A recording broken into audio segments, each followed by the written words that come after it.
The Great Hall of the Galaxy Council stretched upward like the inside of a massive shell. Lights floated in the air without wires or supports. Delegates from 40 different species sat in curved seats that wrapped around a central platform. The air smelled of 100 different worlds, filtered and mixed together. Una Park stood at the center of this platform. She was a small woman with black hair pulled back tight. Her face showed nothing. Not anger. Not fear. Not hope. She had learned long ago to hide what she felt. In this place, showing emotion was the same as showing weakness. Behind her, a holographic seal of Earth floated in blue light. It had floated there for 70 cycles. 70 cycles of humanity trying to prove they belonged among the stars. 70 cycles of being treated like children who had wandered into a room meant for adults. The Veloci delegate rose from his seat. His name was Torek, and his skin was pale blue with dark patterns that shifted when he moved. The Veloci were old. They had traveled between stars when humans were still learning to make fire. They never let anyone forget this. The Council recognizes the Veloci Dominion, said the speaker. A creature made of crystalline structures that caught and reflected light. Torak walked to the secondary platform. His movements were slow and deliberate. Everything about him was designed to show that he had time, that he was patient, that he was above the rushing and hurrying of younger species. I bring before this council resolution 7742, Torak said. His voice was smooth, like water over stones. It concerns the matter of jump gate technology. Una felt her stomach tighten. She knew what was coming. They all knew. Humanity developed this technology 50 cycles ago, Torak continued. Since then, they have refused to share the core principles with the Council. They claim ownership. They claim rights. He paused. They forget that they are guests in this galaxy. Murmurs rose from the assembled delegates. Some agreed with Torak. Others simply enjoyed watching the drama unfold. Very few, Una noticed, seemed uncomfortable with what was happening. Resolution 7742 demands that humanity surrender all jump gate technology to the Council. For the safety of all species, Torak turned to look directly at Una. We cannot allow dangerous technology to remain in the hands of those who cannot be trusted to use it wisely. Una remained still. Above her, in the observation deck, Admiral Seokian watched through the glass. He was an older man with gray at his temples and scars on his hands from decades of service. His fingers rested on a small communication device. He was waiting. The speaker turned its crystalline body toward Una. The Council recognizes the Terran Republic. Ambassador Park, you may respond. Una walked to the center of the platform. Her boots made soft sounds on the polished floor. She looked around the hall, taking her time, meeting the eyes of delegates who had smiled at her in private and insulted her in public. She remembered every slight. Every trade restriction that hurt only human merchants. Every military inspection that found nothing but happened anyway. Every time a human colony was denied resources while alien worlds received everything they asked for. She remembered the Veloci ships that had fired on human research vessels and called it a misunderstanding. She remembered the Council ruling that humans could not expand beyond their original territory without approval that never came. She remembered being told, again and again, that humans were too young, too aggressive, too dangerous. I have heard Resolution 7742, Una said. Her voice was calm and clear. I understand what it demands. She reached to her collar and removed a small pin. It was her diplomatic seal, the mark of her authority as ambassador. She walked to the central podium and placed it there, gently as if it were made of glass. The Terran Republic withdraws from the Galaxy Council, she said, completely. The hall went silent. Not the silence of attention, but the silence of shock. Delegates looked at each other. Some opened their mouths but made no sound. Effective immediately, Una continued. All diplomatic ties between humanity and Council space are ended. All treaties are cancelled. All agreements are void. Torak laughed. It was a short, ugly sound. You cannot simply leave. The Council governs all civilized species. There is no alternative. Una looked at him. For the first time, something showed in her eyes. It was not anger. It was something colder. Something that had been waiting for a very long time. "Watch us," she said. Above, Admiral Siokan pressed the button on his communication device. The message went out across every human frequency, to every human ship, station, and colony in Council space. The recall order had been prepared for years. They had always known this day might come. Every human knew the route home. Every ship knew the coordinates. Every colony had a plan. In the hall, the holographic seal of Earth flickered once, twice, and then vanished. The space where it had floated was empty. "This is a mistake," the speaker said. Its crystalline voice sounded uncertain for the first time Una could remember. "Humanity cannot survive outside the Council. You need our trade, our protection, our knowledge." Una walked toward the exit. She did not hurry. She did not look back. "You have made many assumptions about humanity," she said over her shoulder. "Perhaps it is time to discover which ones were wrong." The great doors opened before her.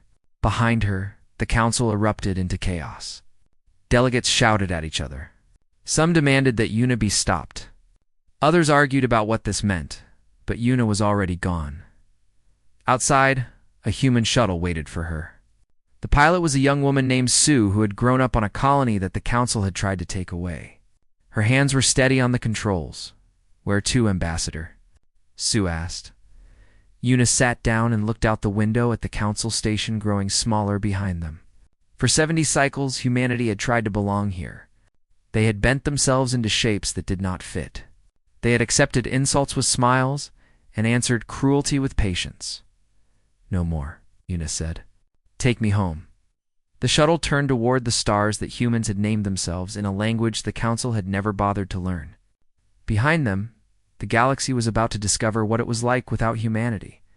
They would not enjoy the lesson. 30 rotations passed. In that time, the galaxy learned the weight of human absence. The first sign came from the Mirathi Collective. Their people were tall and thin, with skin that changed color based on their emotions. They had always been proud of their medical technology, their healing centers that drew patients from across the stars, but their technology was not entirely their own. Dr. Kira stood in the central hospital of Mirathi Prime, watching screens go dark one by one. The nanite systems, the tiny machines that swam through blood and fixed broken bodies, had stopped working. They needed updates from servers that no longer answered. "Try again," she ordered her staff. They tried. They tried for hours. The human frequencies remained silent. Kira looked at the patients in their beds. Without the nanites, she had no way to treat half of them. The old methods had been forgotten generations ago. Why remember when the human machines worked so perfectly? A child in the corner bed, a small Mirathi girl with skin flickering between blue and gray, opened her eyes. "Doctor, what is happening?" Kira could not answer. She did not know what to say. Across the galaxy, on the Veloci homeworld, Chief Economist Lyra watched numbers fall on her screens like rain. The currency of the Dominion was collapsing. Every hour, it bought less. Every day, more markets closed. She had not understood until now how much the humans had done. Human traders had been neutral. They had no ancient hatreds, no old debts, no blood feuds that stretched back thousands of cycles. When a Veloci merchant sold to a Keth buyer, neither trusted the other, but both trusted the human broker in the middle. Now there were no human brokers. The Keth refused to deal with Veloci. The Serrani closed their borders to Mirathi ships. Trade routes that had worked for centuries fell apart in days. Lyra sent message after message to Earth's trade offices. She offered deals, partnerships, anything. The offices were empty. The humans had taken everything that belonged to them and left nothing behind. On a border world called Nexus Station, Engineer Tae Kim supervised the final evacuation. He was a large man with hands made rough from years of building and fixing. Around him, human workers loaded the last cargo containers onto transport ships. A Nexus official approached him. The official was a small creature covered in brown fur, with wide eyes that showed fear. "You cannot leave," the official said. "Our atmospheric processors depend on your systems. Without them, our air will turn toxic within 20 rotations." Takim looked at him. He remembered this official. 3 cycles ago, the same creature had voted to increase taxes on human workers. 2 cycles ago, he had approved restrictions that made it nearly impossible for human businesses to operate. "I am sorry, Tay," Kim said, and he meant it. He did not enjoy what was happening, but he also would not stop it. "Please," the official begged. "Our children will die. Should have thought of that before." Takim turned away. "The processors are still running. They will work for a while. Use that time to find another solution." The human transports lifted off one by one. Takim watched from the window of the last ship as Nexus Station grew small below. Somewhere on that station, engineers from a dozen species were frantically reading human manuals. Trying to understand systems they had never bothered to learn, most of them would fail.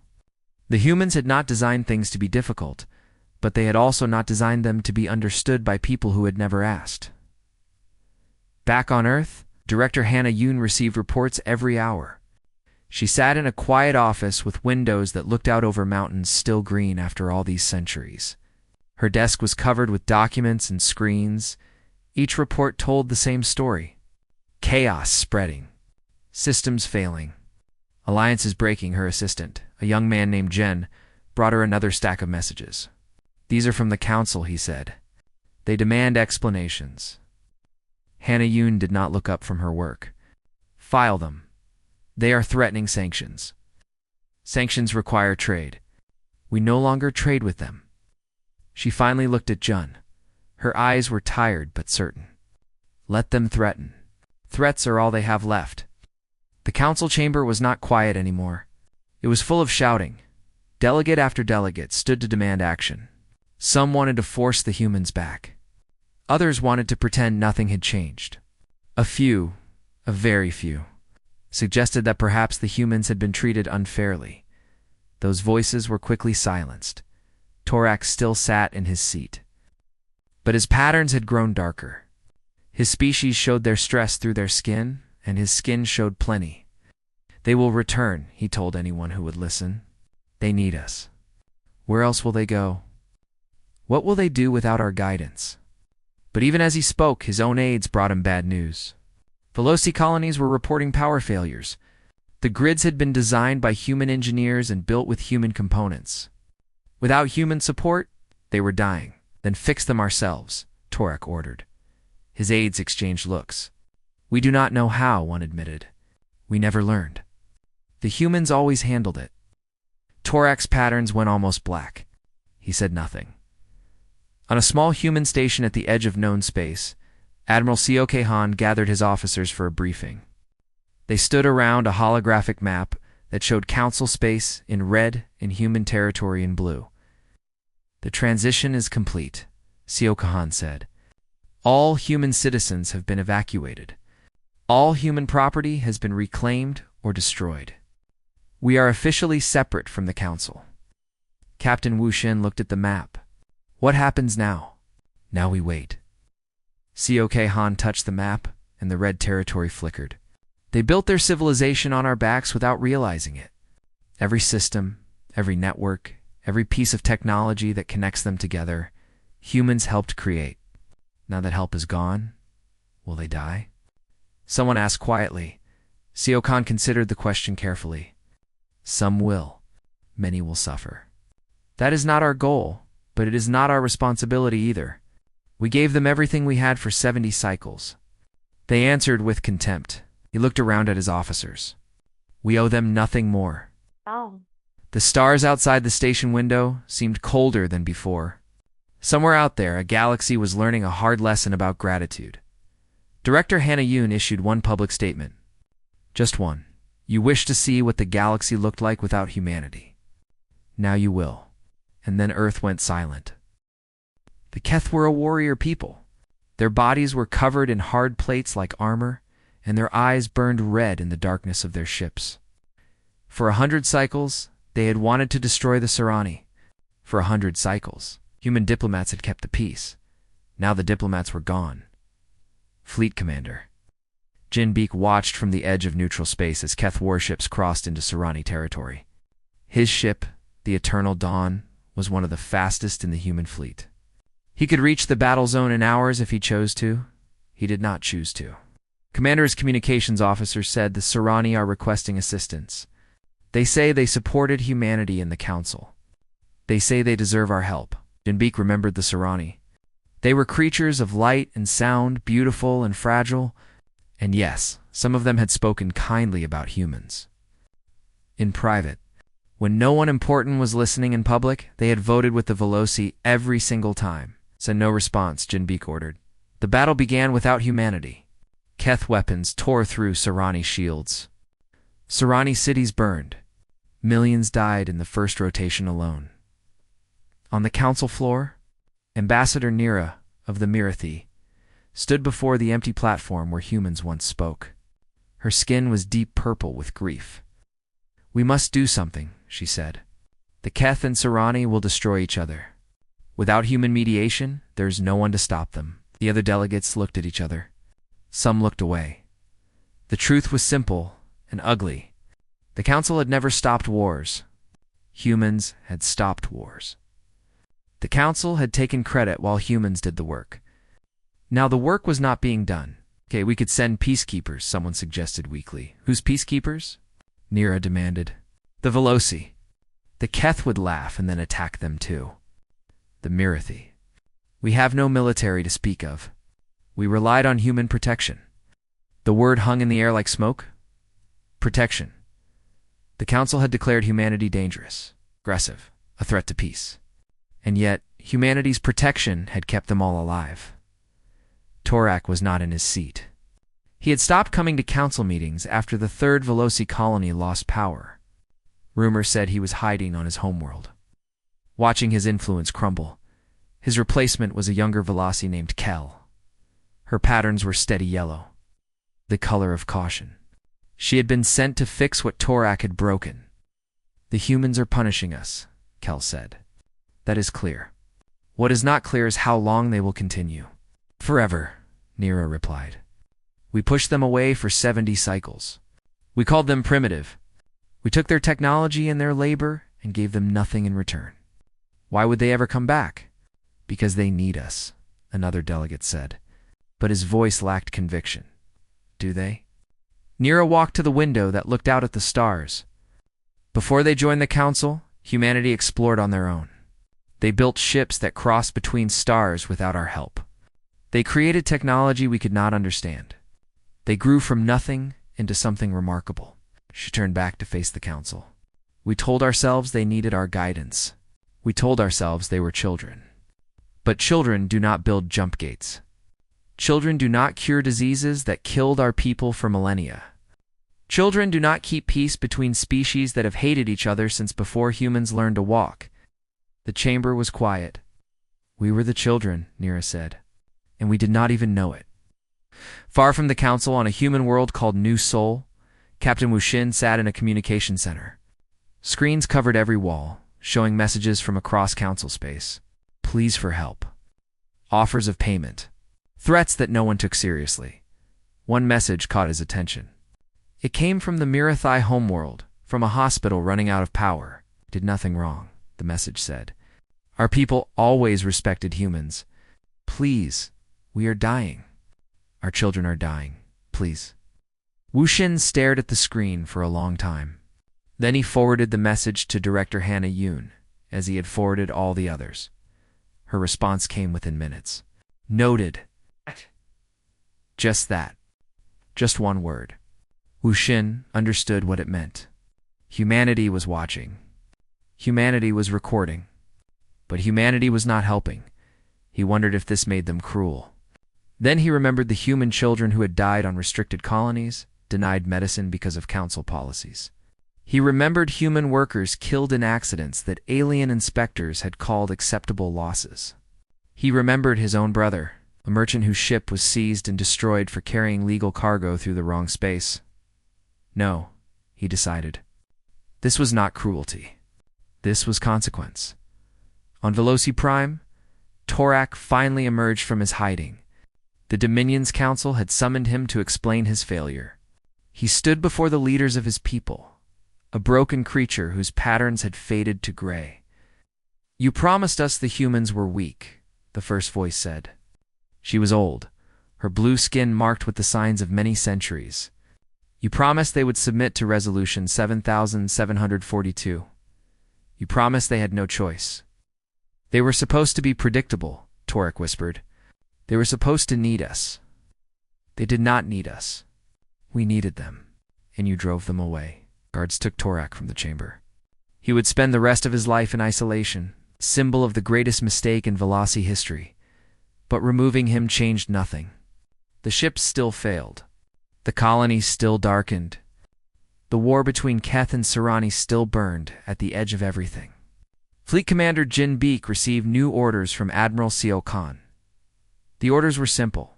Observe, record, do not engage. "How long?" Jin Beek asked. "Till they understand," came the reply. "However long that takes." Jin Beek looked out at the stars. Somewhere beyond his sight, cities were burning and people were dying. The galaxy was tearing itself apart without the humans who had always held it together.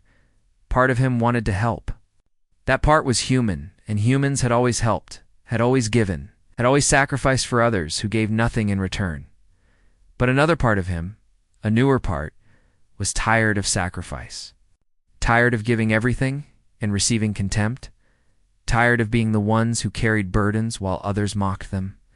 "Understood," Jin Beek said. "We observe. We record. We do not engage." The war continued. The suffering continued. And humanity watched, silent and waiting, until the galaxy was ready to learn. 100 rotations after humanity's withdrawal, the Galaxy Council gathered for an emergency session. Attendance was not optional. Every delegate was required to be present. The matter was too important for empty seats. The Great Hall looked different now. The lights had dimmed because the power systems were failing. Several seats were empty, not by choice, but because the species that had sat there were too busy surviving to send representatives. The Keth and Serani delegations sat on opposite sides of the room, watched by nervous guards who feared violence. Senior Counselor Ven stood at the central platform. She was from the Neutral Worlds, a collection of smaller species that had always tried to stay out of conflicts. Her body was covered in soft gray fur, and her voice was gentle, but carried across the silent hall. "We have gathered to discuss the human question," she said. "But first, we must discuss ourselves." She activated a holographic display. Numbers and images filled the air above her. 37 colonies have lost life support. 4 species are on the edge of extinction because their medical systems no longer function. The war between the Keth and Serani has killed an estimated 12 million sentient beings. Trade across the galaxy has fallen by 83%. The numbers hung in the air like ghosts. And all of this, Ven continued, happened because we could not treat one species with basic respect. No one could. The evidence was everywhere. It was in the dark hallways of space stations that had once glowed with light. It was in the graves of those who had died from curable diseases. It was in the silence of frequencies that humans had once filled with their strange, wonderful music. Kel, the young Veloci delegate, rose from her seat. Her patterns were steady, controlled. She had worked hard to repair the damage Torak had caused. "The Veloci Dominion accepts responsibility for Resolution 7742, she said. "We were wrong to propose it. We were wrong to demand human technology. We were wrong to treat humanity as lesser beings." The words cost her. Speaking them was like swallowing broken glass. But they were true, and truth was the only currency that mattered now. Other delegates began to speak. One by one, they admitted their failures. The Mirathi admitted they had exploited human medicine without gratitude. The crystal beings admitted they had denied human art a place in their galleries. The Keth admitted they had killed human merchants and called it justice. Each confession was harder than the last. Each one stripped away another layer of pride. Ambassador Nira watched with tears in her color-shifting eyes. This was what she had wanted since the beginning. This was what she had known was necessary. But hearing it still hurt. "We must bring them back," she said when the confessions ended. "Not for ourselves. For the galaxy Without humanity, we are destroying everything. Then nodded. A document has been prepared. It acknowledges 70 cycles of discrimination against humanity. It admits that we exploited them, marginalized them, and threatened them despite their contributions to our civilization. She paused. It requests that Ambassador Una Park return to the Council. The document was displayed for all to see. It was long and detailed. It listed specific wrongs and promised specific changes. It was, in many ways, a surrender. Do we agree? Ven asked. The vote was unanimous. Even the Keth voted yes. Even the enemies of peace understood that without humanity would be no one left to fight. On Earth, Director Hannah Yoon received the document. She read it carefully, taking her time with every word. When she finished, she called a meeting of human leadership. Admiral Seok Hun, attended by holographic link from his station at the edge of space. Captain Wu Xin was there, and so were the commanders of every major human fleet. Ambassador Una Park sat in person, her face still calm, still unreadable. They are asking us to return, Hannah Yoon said. They admit their mistakes. They promise to do better, words Admiral Seok Han replied. His holographic image flickered slightly. They have spoken kind words before. They meant nothing. This is different, Una Park said. I have watched them suffer for 100 rotations.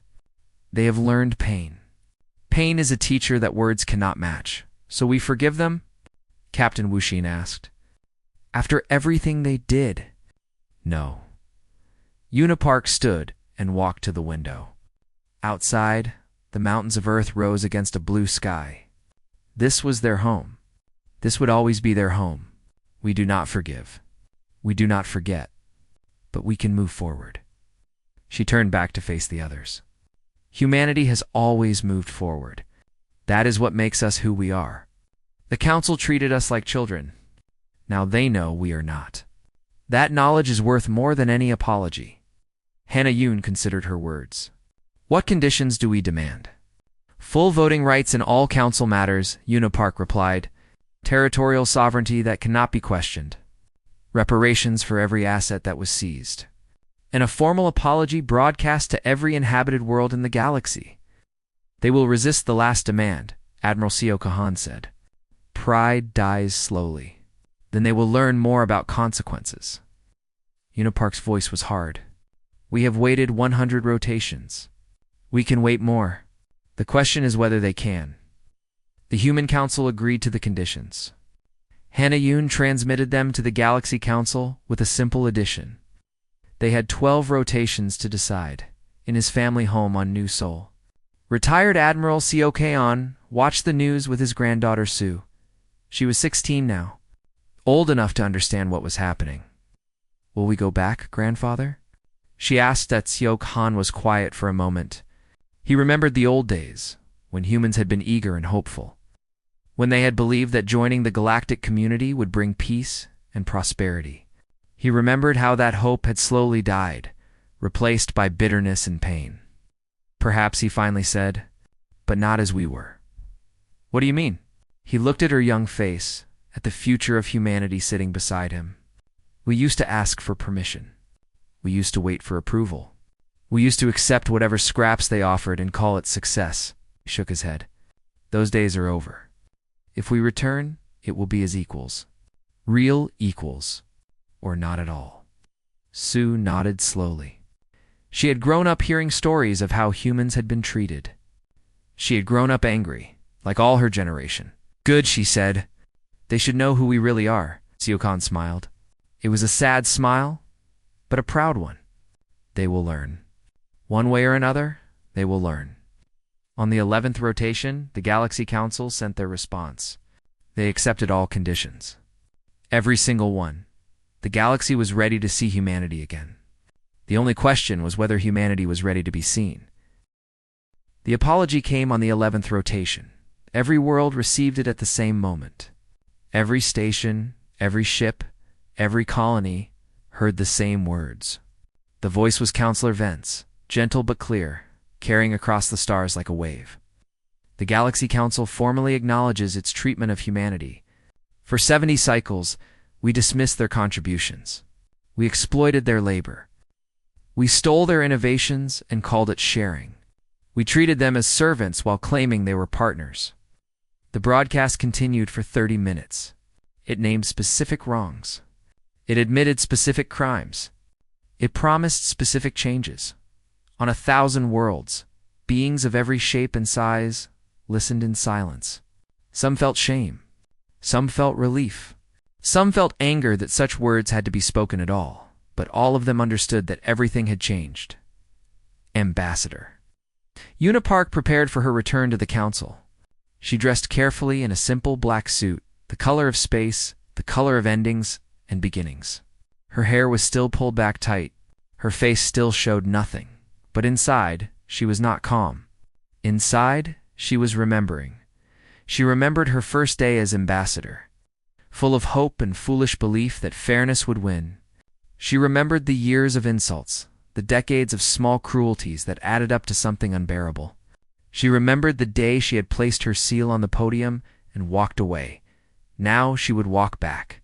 But she would not be the same person who left.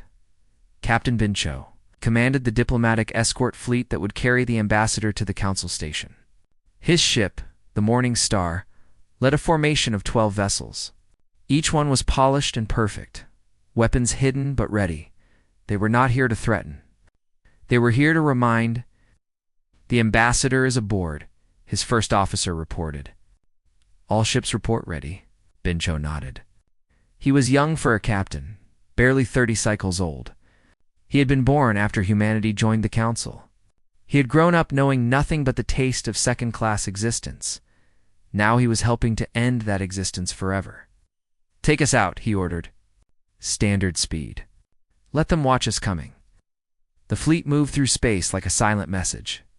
Every council sensor tracked them. Every observer wondered what came next. At the council station, preparations were underway. Workers cleaned hallways that had been neglected for months. Engineers rushed to repair systems that should never have broken. Delegates practiced words of welcome they did not quite mean. Counselor Ven supervised everything personally. She had staked her reputation on this reconciliation.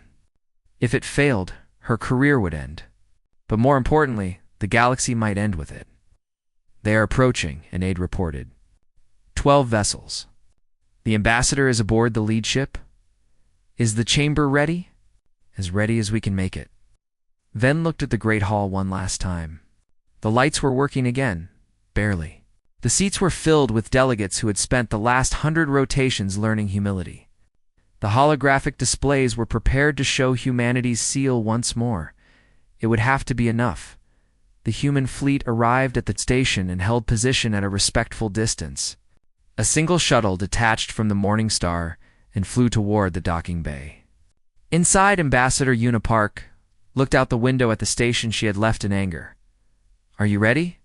asked the pilot. A young woman named Hai Yuna thought about the question. Was she ready? Was anyone ever ready to face the place of their greatest defeat and turn it into victory? "I am ready," she said. The shuttle docked. The airlock opened. And Ambassador Unipark stepped back into the council station for the first time in 100 rotations. The welcome party was impressive. Delegates from a dozen species had gathered to greet her. They bowed, some more awkwardly than others. They spoke words of respect that sounded practiced but sincere.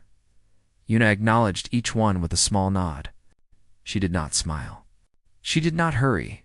She walked through the corridors that she knew so well, past the places where she had once begged for attention, toward the great hall where everything would change. The doors opened before her. The hall was full. Every seat was occupied. Every eye was watching. The silence was so complete that Yuna could hear her own heartbeat. She walked to the central platform, the place where she had once surrendered her credentials. The holographic seal of Earth already floated above it, restored to its proper place. Blue light filled the chamber. Counselor Ven approached her. In her hands, she carried the speaker's staff, a symbol of leadership that stretched back to the founding of the council. No human had ever held it. "Ambassador Park," Ven said. "The Galaxy Council welcomes humanity's return. We offer this staff as a symbol of our respect and our hope for a new beginning. Yuna looked at the staff. It was beautiful, made of materials that seemed to glow from within. For generations, the speaker had guided council debates. Shaped galactic policy, led the assembled species toward shared goals. She took the staff. A murmur ran through the hall. History was being made. Everyone knew it. Yuna turned to face the assembled delegates. She saw Kel, the young Veloci who had replaced Torak. She saw Nira, the Mirthi ambassador who had always believed in humanity.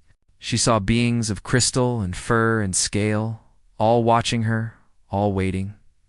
"We do not return because we need you," she said. Her voice was quiet, but reached every corner of the chamber.